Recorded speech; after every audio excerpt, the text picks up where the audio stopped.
Assalamualaikum warahmatullahi wabarakatuh. Bismillah, alhamdulillah, wassalatu wassalamu ala rasulillah Sayyidina Muhammad ibn Abdillah wa ala alihi wa sahbihi wa mawalah, amma ba'du. Pertama-tama puja dan syukur kita panjatkan kehadirat Allah Subhanahu wa Ta'ala, yang mana sampai saat ini kita diberikan hidayah dari Allah Subhanahu wa Ta'ala, sehingga sampai saat ini kita berpegang teguh pada tali ajarannya, yaitu agama yang paling diridhoi oleh Allah Subhanahu wa Ta'ala, yaitu agama Islam. Salawat dan salam semoga dicurah limpahkan kepada baginda Nabi besar Muhammad SAW. Sahabat channel Rahmatul Ummah yang saya cintai dan Allah muliakan, kami haturkan banyak terima kasih kepada seluruh subscriber channel Rahmatul Ummah yang tetap setia. Mudah-mudahan channel ini tetap eksis,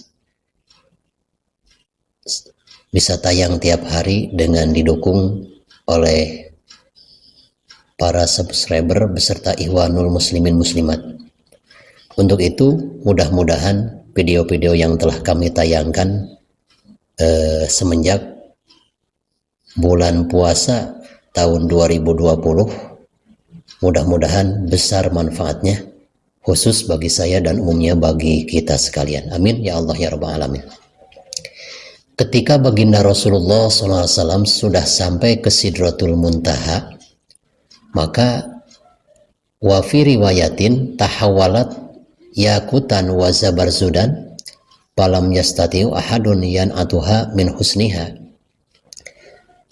Setelah sampai ke Sidratul Muntaha, baginda Rasul itu disediakan sejenis karpet berwarna hijau terbuat dari emas, khusus untuk bisa dilewati oleh baginda Rasul, dan malaikat Jibril tidak bisa mengikutinya.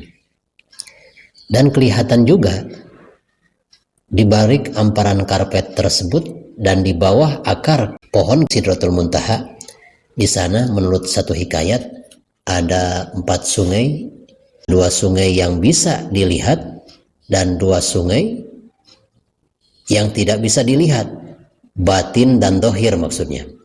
Maka bertanyalah baginda Rasul, madhil anhar ya Jibril, wahai Jibril, sungai apakah itu?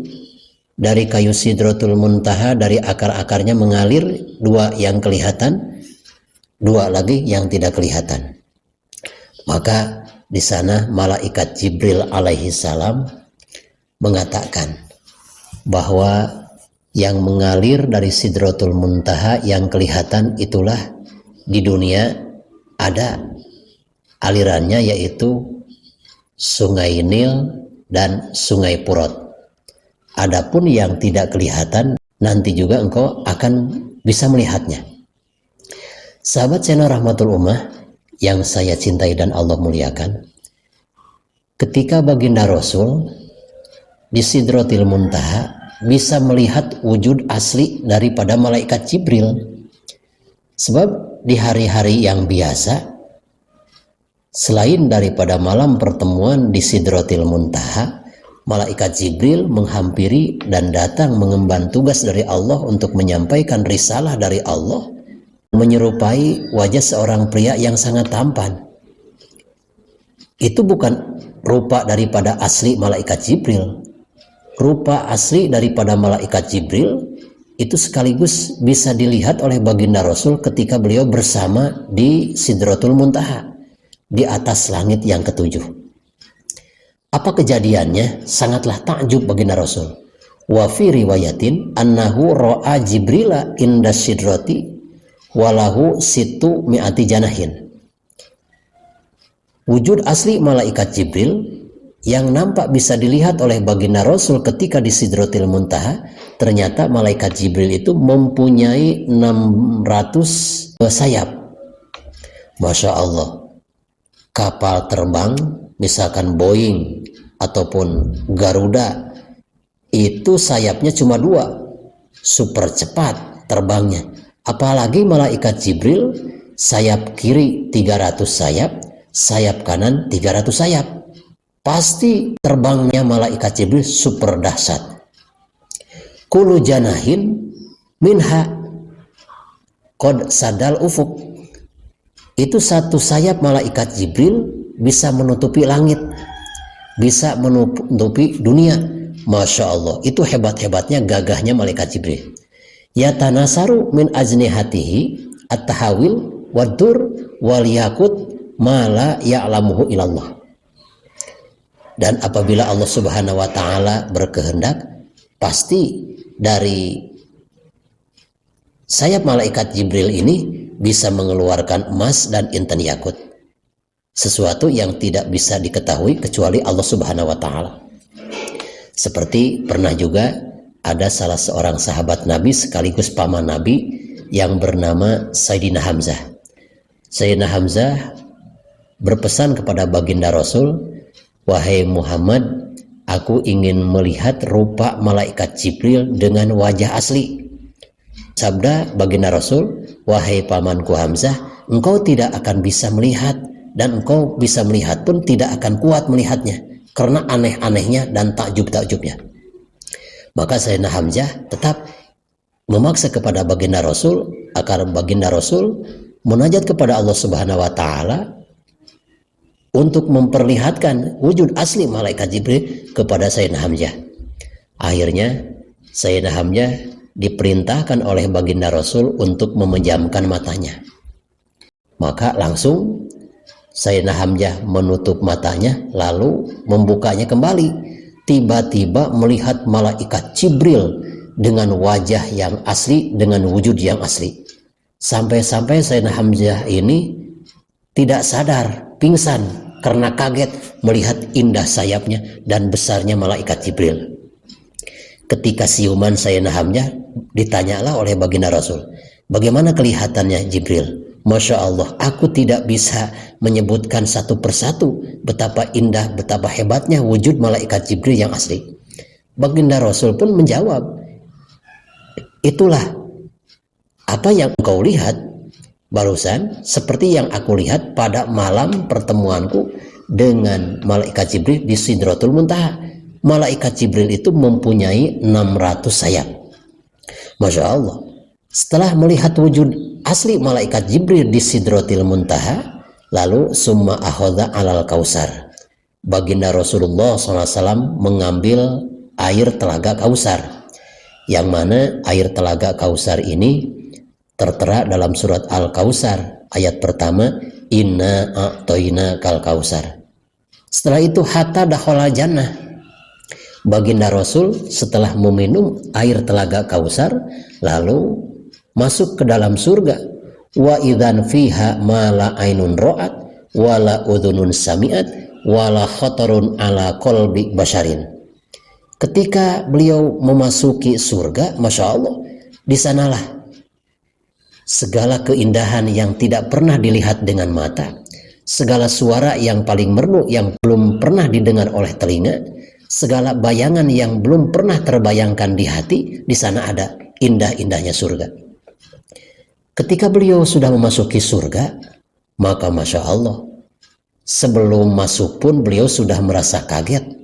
Karena apa? Paro'a ala babiha maktuban. Sebelum beliau memasuki surga, ternyata di pintu surga itu ada tulisan. Tulisannya semacam ini, "Asyadaqatu bi asyri amsaliha wal qardu samaniyata asyara." Bahwa pahala sodakoh satu minimalnya dibalas 10. Sedangkan apabila kita meminjamkan, itu pahalanya 18. Sehingga baginda Rasul bertanya kepada malaikat Jibril, "Faqala ya Jibril, ma balul qardu afdalu minas sodakoh." Wahai Jibril, kenapa pahala meminjamkan lebih besar daripada pahala sodakoh? Pahala sodakoh minimalnya 10, ini pahala meminjamkan minimalnya 18. Sabda malaikat Jibril, "Li'anna sodakota li'anna sa'ila yas'alu wa indahu syai'un wal mustaqrid la yaqdiru illa min hajatin." Ketahuilah bahwa pahala sodakoh minimalnya itu adalah 10, meminjamkan itu 18. Kalau kita memberikan uang 10.000, kadang-kadang uang yang dikasih 10.000 sama kita di kantongnya lebih daripada 10.000. Kadang-kadang punya lebih banyak. Lain lagi dengan orang yang meminjam.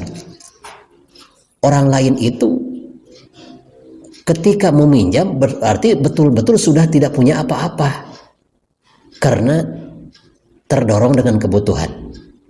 Kalau kita memberikan sesuatu pada seseorang, mengasih uang 100.000, kadang-kadang di kantongnya punya 200.000. Lain lagi dengan kita meminjamkan. Orang itu tidak semata-mata meminjam kecuali sangat butuh.